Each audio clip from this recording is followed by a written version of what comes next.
शहीद भगत सिंह किसान यूनियन के द्वारा आज विधानसभा की तरफ कूच किया गया। 20 दिसंबर से अंबाला के पचोकरा साहिब गुरुद्वारा से 10 किसान जथेबंदियों द्वारा किसान अधिकार पद यात्रा शुरू की गई थी, जिसके तहत हमने आज तीसरे दिन अपनी मांगों का ज्ञापन सरकार को चंडीगढ़ ऑफिस जाकर सौंपना था, लेकिन पुलिस ने हमें पंचकुला चंडीगढ़ बॉर्डर पर बैरिकेड लगाकर रोक दिया।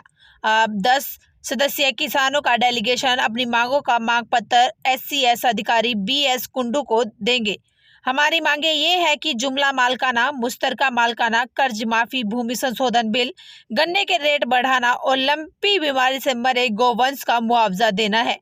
यदि सरकार हमारी तमाम मांगों को नहीं मानती तो 24 दिसंबर को संयुक्त किसान मोर्चा के बैनर तले सभी किसान जथेबंदियों की बैठक होगी, जिनमें सरकार के विरुद्ध रणनीति बनाई जाएगी। हमारी सरकार से अपील है कि हमारी जायज मांगों को जल्द से जल्द माना जाए। आज हम सरकार को याद दिलाने आए हैं कि आपके साथ आज से 12 सितंबर 2022 को मीटिंग हुई थी CM साहब के साथ।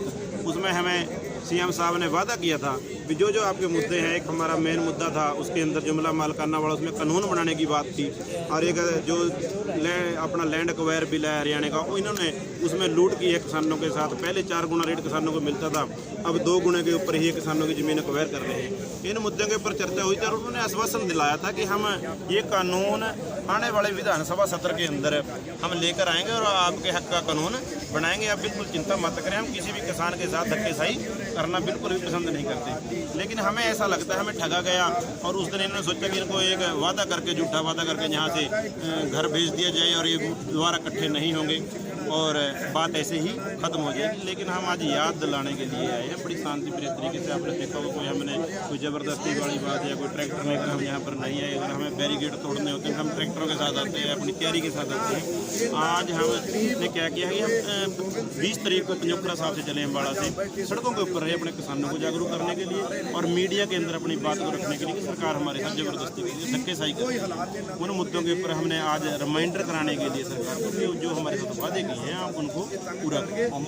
किसान फसल खेतों में रहता है और अपनी मांग के लिए क्या सरकार किसानों का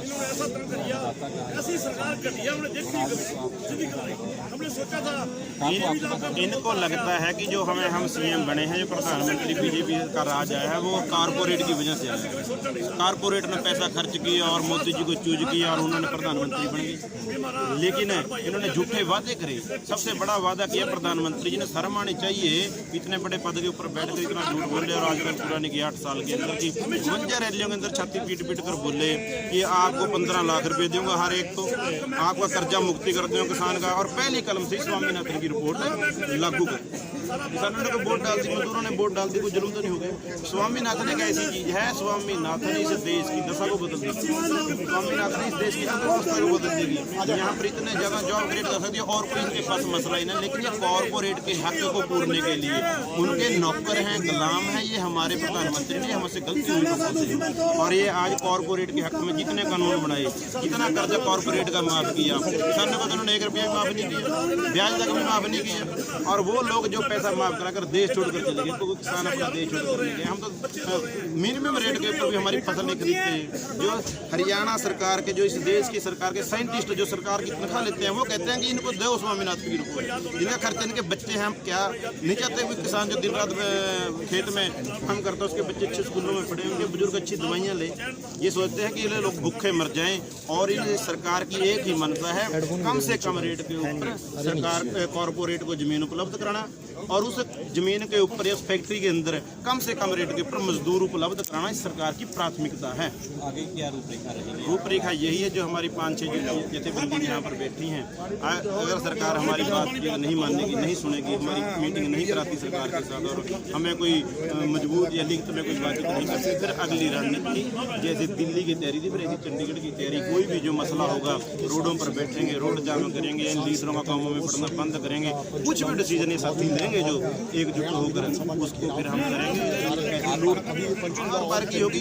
अगर और क्या होगा, 1-2 करोड़ रुपए का मार्केट रेट है, 40-40 लाख रुपए में जमीन को छीन लिया, जाने को रास्ता नहीं, सर्विस रोड नहीं, पानी की निकासी नहीं, खेत में जाने का रास्ता नहीं, ट्यूब में कनेक्शन नहीं देना, जमीन के 4 टुकड़े हो गए, एक कनाल उस तरफ पड़ेगी, एक कनाल उस तरफ पड़ेगी, उसका कोई मालिक नहीं। और जो पट्टेदार किसान है 100 साल से उसके ऊपर बैठे हैं, जो 3-3 पुश्तों से किसान है, उस जमीन के ऊपर जिनको अपने कसियों के साथ खुरपों के साथ जमीन को एक साथ मशीनरी नहीं थी, आज ये कहते हैं हम इनको बाहर निकाल कर कॉर्पोरेट को दे दें। 500-500 एकड़ जमीन है, उसमें 1-1 हज़ार परिवार रोटी खा रहा है, और ये कहते हैं कि उसको सिर्फ डरनी बननी को दे देंगे, वहाँ पर उनके प्लांट लगा देंगे। ऐसा हरगिज नहीं होने दिया जाएगा। लड़ाई लड़ेंगे, आखिरी दम तक लड़ेंगे। आप सत्य भी मिलते हैं हमें, जहाँ 4-5 बार हम आ चुके हैं, लेकिन हम बिल्कुल शांतिप्रिय तरीके से चाहते हैं। लेकिन अगर हमें फिर मुकाबला करना पड़ा, फिर 2020 जैसा माहौल देखने में ज़्यादा देर सरकार को नहीं लगी। जबरदस्ती धक्का सही बिल्कुल नहीं चलेगी। और आपके राही हम किसान साथियों को जागरूक करना चाहते हैं कि आपको सबको एकजुट होकर राजनीतिक लोगों से दूर हो जाओ। कोई एमएलए चाहे पक्ष का है, चाहे विपक्ष है, कोई एमपी है, कोई सरपंच है, कोई जिला परिषद है, वो हमारा मसला हल नहीं कर सकता। हमारा मसला तो इन सड़कों के ऊपर ही हल होगा। सभी लोगों को सड़कों पर आकर सरकार का विरोध कर इनको सत्ता से विहीन कर अपने आने वाली सरकारों के ऊपर भी ये दबाव रहे कि इनकी अगर बात नहीं मानेंगे तो हम सत्ता में नहीं आ सकते। ऐसा एक माहौल तैयार करना पड़ेगा, ऐसा एक माहौल सिर्जना पड़ेगा। मेरा नाम सुरेश कोत है जी। जो आपका पैदल मार्च था, कहाँ से कहाँ तक था? ये पैदल मार्च हमारा 3 दिन से लगातार चल रहा था। ये पंजोखरा साहब गुरुद्वारा से हम अम्बाड़ा से चले थे, और 20 तारीख को हम चले, 21 को हम चले। आज हमारा मार्च, ये 22 तारीख है, आज हमारा मार्च का तीसरा दिन जो आज संपन्न हम करने जा रहे हैं। इनका सबसे मेन बड़ा मकसद तो ये था, 12 सितंबर को मुख्यमंत्री हरियाणा के साथ हमारी बहुत सी बातों के ऊपर सहमति बनी थी, और उसमें एक बड़ा मुद्दा था हरियाणा प्रदेश के अंदर जुमला मालकान, मुश्तरका मालकान, बटाईदार, कुर्मीदार और क्या नाम अपना आबादकार, पट्टेदार, 10-12 दौड़ीदार, 10-12 तरह की ज़मीनें हैं, उनको मालिक बनाने का मुद्दा था। मुख्यमंत्री जी ने हमारे साथ वादा किया था कि हम आने वाले सत्र में एक बिल ला करके इन किसानों को लगातार 70 साल से अटका हुआ मुद्दा है, उनको मालिक बनाएंगे। क्योंकि ज़्यादातर ये ज़मीनें हमारा जो पाकिस्तान से आया भाई है उनको अलाटे हुई थी, वो 3 पीढ़ी से उसके ऊपर बैठे हैं, और 3 पीढ़ी से वो भाई उसके ऊपर काश्त कर रहे हैं। आज सरकार अगर उनको उजाड़े उचित नहीं है, तो 4-4 किले के मालिक है बेचारे अपने के, उनको बच्चों को पाल रहे हैं। तो हमने सरकार के साथ जो समझौता था उसको याद दिलाने के लिए ये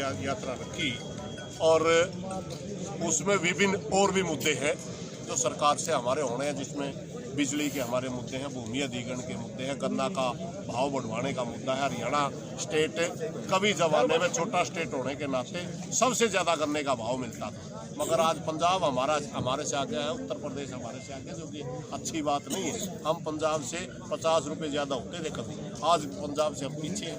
तो इस तरह की सभी बातों को लेके आज हम पहले हमारा समझौते का रिमाइंडर करवाने के लिए, और आगे हरियाणा प्रदेश की जो दूसरी मांगे हैं, जैसे भारतमाला प्रोजेक्ट पे कई जगह धरने चल रहे हैं, भूमि अधिग्रहण के मुद्दे, एक डीजल गाड़ियों का अभी आ गया कि हरियाणा के अंदर वो गाड़ियाँ नहीं चलेंगी, 8 या 9 साल चलेंगे। किसान का ट्रैक्टर तो 50 साल तक भी हम यूज करते हैं, इस तरह थोड़े होता है। तो ये सभी मुद्दों को लेकर के हम आगे सरकार से हमारी मीटिंग हो, वो भी हमारी मांग होगी, नज़दीक होगी। तो आपने विधानसभा का घेराव करना था, विधानसभा का सेशन जो है आगे बढ़ गया है, तो क्या आज का ये प्रदर्शन सीमित रहेगा या आगे भी प्रदर्शन आपको? हमारा देखिए घेराव नहीं था, याद दिवाना, याद पत्र देने आ रहे, पहली बात। दूसरी बात, हमने साफ कर दिया था ये यात्रा बिल्कुल पीसफुल रहेगी, और हम हरियाणा के अंदर तो रुकेंगे नहीं। चंडीगढ़ यूटी है, अगर उसमें नहीं आने देते तो वो अलग बात है।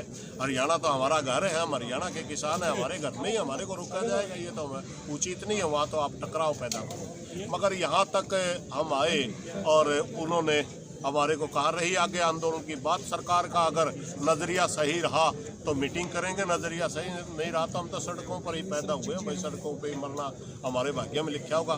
कड़ा आंदोलन आगे नज़दीक भविष्य में आप देख सकते हैं, अगर सरकार ने इन सभी बातों के ऊपर पॉजिटिव नहीं लिया। तो प्रशासन ने रोक लिया है आप सिंह चौक पे, तो क्या करें? अभी प्रशासन की तरह के साथ हमारी अभी SDM साहब वगैरह आए हैं, क्योंकि उस मीटिंग के अंदर 2 बड़े अधिकारी थे। मुख्यमंत्री आवास के प्रिंसिपल सेक्रेटरी थे, मुख्यमंत्री के SD क्या नाम है कुंडू साहब थे, चीफ एडिशनल चीफ सेक्रेटरी। तो उनमें से हमने कहा था एक अधिकारी आए और हम पहले वाली बात पर रिमाइंडर देंगे, दूसरी बात पर हम उनसे मांग करेंगे कि नज़दीक भविष्य में मुख्यमंत्री जी के साथ हमारी जल्द मीटिंग करवाए ताकि हरियाणा के विभिन्न मुद्दों में हम उनसे बात करके और दूसरे मुद्दे हल कर सकें। बातचीत करनी होता तो नहीं आ लिया था कुंडू साहब। अच्छा, आ लिया। कुंडू साहब का आया था कि आप 5 आदमी आइए। हमने कहा आप किसानों में आ जाइए, इसमें क्या दिक्कत, हम 60 किलोमीटर से चल के आ रहे हैं। तो आप 4 कदम नहीं आ सकते, आपने तो आड़ी आएंगे। अभी तक तो हमने वो कहा। देखिए SDM साहब क्या करता है। अगर देखिए हमारी जिद नहीं है, अगर वो उसे उन्होंने कोई वो अलग बात है तो वह देखी जाएगी। फिलहाल तक तो हमने ये कहा था कि वहाँ आए, किसानों के बीच में हम याद पत्र दें और किसानों के बीच में ही हम उनसे पूछें कि सारी की सारी समस्याओं के ऊपर मुख्यमंत्री से और पूरी सरकार से हमारी कब बात करवा। डिमांड चार्टर पहले दिया जाए।